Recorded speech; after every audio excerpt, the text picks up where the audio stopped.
ಬದಲಾಯಿತು. ಒಂದು ರೀತಿ ಕಾಂಗ್ರೆಸ್ ಮಹಿಳಾ ವಿರೋಧಿ ಅನ್ನುವಂತ ಹೇಳಿಕೆಗಳನ್ನ ಬಿಜೆಪಿ ನಾಯಕರು ಕೊಡ್ತಾ ಇದ್ದಾರೆ. ಮೊದಲನೇದಾಗಿ ನಾನು ಸ್ಪಷ್ಟಪಡಿಸ್ತೇನೆ, ಕಾಂಗ್ರೆಸ್ಸು ಮತ್ತೆ ನಮ್ಮ ಪಕ್ಷ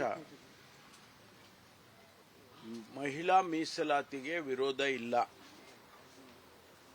ನಾವೇ ಇದನ್ನ ಡಾಕ್ಟರ್ ಮನಮೋಹನ್ ಸಿಂಗ್ ಇದ್ದಂಥ ಸಂದರ್ಭದಲ್ಲಿ ಈ ಮಹಿಳಾ ಮೀಸಲಾತಿಯನ್ನು ದೇಶದಲ್ಲಿ ತೆಗೆದುಕೊಂಡಿದ್ದು ಬಂದಿದ್ದೆ ಕಾಂಗ್ರೆಸ್ ಪಕ್ಷ. ಅದರಿಂದ ನಾವು ವಿರೋಧ ಮಾಡುವ ಪ್ರಶ್ನೆ ಇಲ್ಲ. ಆದರೆ ಪ್ರಸ್ತುತ ಸರ್ಕಾರ, ಕೇಂದ್ರ ಸರ್ಕಾರ ಏನು ಯಾವ ಫಾರಂನಲ್ಲಿ ಅದನ್ನು ತಂದಿದೆ ಮತ್ತು ಜೊತೆಗೆ ಲೋಕಸಭೆಯ ಏನು ಸ್ಥಳಗಳಿದೆ, ಸೀಟ್ಗಳಿದೆ, ಸಂಖ್ಯೆ ಇದೆ, ಅದನ್ನು ಹೆಚ್ಚು ಮಾಡುವಂಥ ತೀರ್ಮಾನವನ್ನು ಕೂಡ ಈ ಒಂದು ಮಸೂದೆಯಲ್ಲೇ ಅಳವಡಿಸ್ಕೊಂಡು ತಂದಿದ್ದಾರೆ.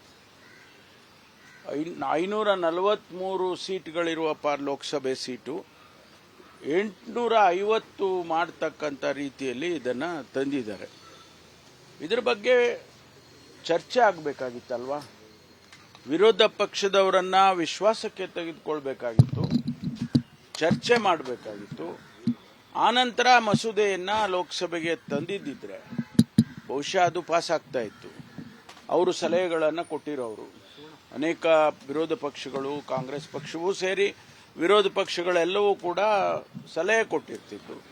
ಅದನ್ನು ಬಿಟ್ಟು ಏಕಾಏಕಿಯಾಗಿ ಸಂಖ್ಯೆ ಜಾಸ್ತಿ ಮಾಡಬೇಕು ಅನ್ನೋ ಉದ್ದೇಶಕ್ಕೆ ಮಹಿಳಾ ಮೀಸಲಾತಿಯನ್ನು ಅದಕ್ಕೆ ಜೋಡಿಸ್ಕೊಂಡು ಅದನ್ನು ತಂದಿರೋದು ಅದು ಸರಿ ಇಲ್ಲ, ಸರಿಯಾದಂಥ ಪದ್ಧತಿನೂ ಅಲ್ಲ. ಹಾಗಾಗಿ ಅದಕ್ಕೆ ಸೋಲಾಗಿದೆ ಅಂಥೇಳಿ ನನ್ನ ವೈಯಕ್ತಿಕವಾದಂಥ ಅಭಿಪ್ರಾಯ. 54 ಸೀಟ್ಗಳಿಂದ 54 ಸಂಖ್ಯೆಯಿಂದ ಅವರು ಬಿಲ್ ಸೋತಿದೆ. ಹಾಗಾಗಿ ಇವತ್ತು ಮತ್ತೊಂದು ಬಾರಿ ಮಹಿಳಾ ಮೀಸಲಾತಿಯನ್ನು ತರಲೇಬೇಕು ಅಂತ ಅವರ ಉದ್ದೇಶ ಇದ್ದಿದ್ರೆ ಮತ್ತೊಂದು ಬಾರಿ ವಿರೋಧ ಪಕ್ಷದವರನ್ನು ವಿಶ್ವಾಸಕ್ಕೆ ತಗೊಂಡು ಚರ್ಚೆ ಮಾಡಿ ಪ್ರತಿಯೊಂದು ಅಂಶವನ್ನು ಕೂಡ ಅದನ್ನು ಚರ್ಚೆ ಮಾಡಿ ಅವರ ಸಲಹೆ ಸೂಚನೆಯನ್ನು ಪಡ್ಕೊಂಡು ಸಪರೇಟಾಗಿ ಇದನ್ನು ಮಿಕ್ಸ್ ಮಾಡದೆ ಮಹಿಳಾ ಮೀಸಲಾತಿಯನ್ನೇ ಸಪರೇಟಾಗಿ ತಗೊಂಡು ಬಂದರೆ ಬಹುಶಃ ಅದಕ್ಕೇನಾದರೂ ಕೂಡ ಒಂದು ಉತ್ತರ ಸಿಗುತ್ತೆ ಅಂತೇಳಿ ನನ್ನ ಅಭಿಪ್ರಾಯ.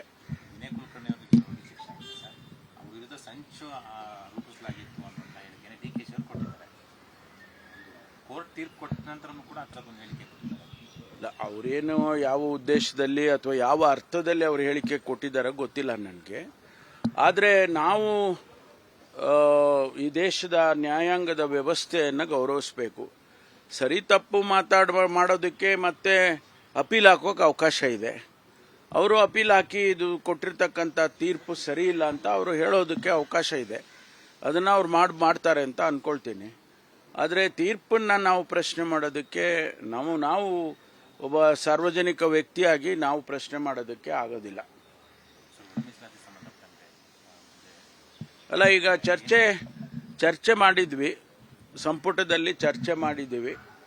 ಅದಕ್ಕೆ ಒಂದು ಟೆಕ್ನಿಕಲ್ ಕಮಿಟಿ ಮಾಡಿ ಈ ರೋಸ್ಟರ್ ಪದ್ಧತಿಯನ್ನು ಯಾವ ರೀತಿ ಮಾಡಬೇಕು ಅನ್ನೋದ್ರ ಬಗ್ಗೆ ನಮ್ಮ ಮುಖ್ಯ ಕಾರ್ಯದರ್ಶಿಗಳ ಅಧ್ಯಕ್ಷತೆಯಲ್ಲಿ ನಮ್ಮ ಇವರು ಯಾರು DPRನವರು, ಆಮೇಲೆ ಸೋಷಿಯಲ್ ವೆಲ್ಫೇರ್ನವರು, ಆಮೇಲೆ ಇವರೆಲ್ಲರನ್ನು ಸದಸ್ಯರನ್ನು ಮಾಡಿ ಅಧ್ಯಕ್ಷತೆಯನ್ನು ಚೀಫ್ ಸೆಕ್ರೆಟರಿಗೆ ಮಾಡಿದ್ದಾರೆ. ಇಲ್ಲ, ನಾವು ನೋಡಿ, ಒಂದು ಸಾರಿ ಮಾಡಿದ ಮೇಲೆ, ಒಂದು ಕಾನೂನು ಮಾಡಿದ ಮೇಲೆ it should stand the test of law. ನಾವೇನೇ ಮಾಡಿದರೂ ಕಾನೂನಿನ ಚೌಕಟ್ಟಿನಲ್ಲಿ ಇರಬೇಕಾಗುತ್ತೆ. ಅದಕ್ಕಾಗಿ ಈಗ ಚೀಫ್ ಸೆಕ್ರೆಟರಿಯಲ್ಲಿ ಅವರ ಅಧ್ಯಕ್ಷತೆ ಅದು ಒಂದು ವಾರದೊಳಗಾಗಿ ಕೊಡಬೇಕು ಅಂತ ಹೇಳಿದ್ದಾರೆ. ಬಹುಶಃ ಮುಂದಿನ ಸಂಪುಟಕ್ಕೆ ಬರುತ್ತೆ ಅದು ಅಂತ ಅಂದ್ಕೊಳ್ತೀನಿ. ನಾವ್ಯಾರೂ ಅದಕ್ಕೆ ವಿರೋಧ ಇಲ್ಲ. ಯಾವ ರೀತಿ ಸೈಂಟಿಫಿಕ್ ಆಗಿ ಮತ್ತು ಒಂದು ಕಾನೂನಿನಾತ್ಮಕವಾಗಿ ಆಗಬೇಕು ಅನ್ನೋದು ಅಷ್ಟೇ ನಮಗೆ ಇರುವಂಥದ್ದು. KN ರಾಜಣ್ಣ ಅವರು ಸಿಎಂ ಅಸಹಾಯಕರಾಗಿದ್ದಾರೆ,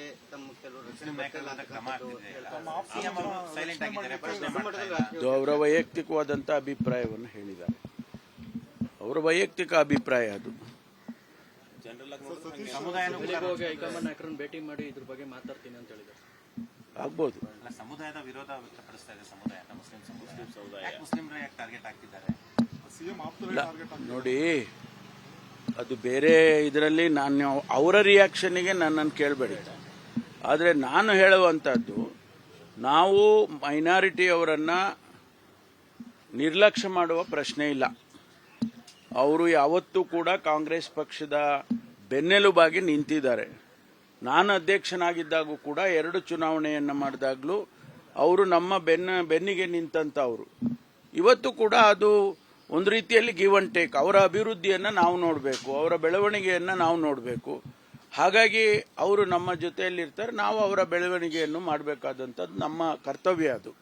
ಹಾಗಾಗಿ ಎಲ್ಲೋ ಒಂದು ಕಡೆ ದಾವಣಗೆರೆ ಒಂದು ಸೀಟ್ನಿಂದ ಎಲ್ಲವೂ ಬದಲಾವಣೆ ಆಗಿಬಿಡುತ್ತೆ ಅಂತ ಯಾರಾದರೂ ಕಲ್ಪನೆ ಮಾಡಿದರೆ ಅದು ಬಹಳ ದೊಡ್ಡ ತಪ್ಪು. ಆದ್ದರಿಂದ ನಾವು ಅವರು ಸಹೋದರತ್ವ ಭಾವನೆಯಿಂದ ಇದ್ದೇವೆ, ಇವತ್ತು ಇರ್ತೀವಿ, ಮುಂದೆನೂ ಇರ್ತೀವಿ.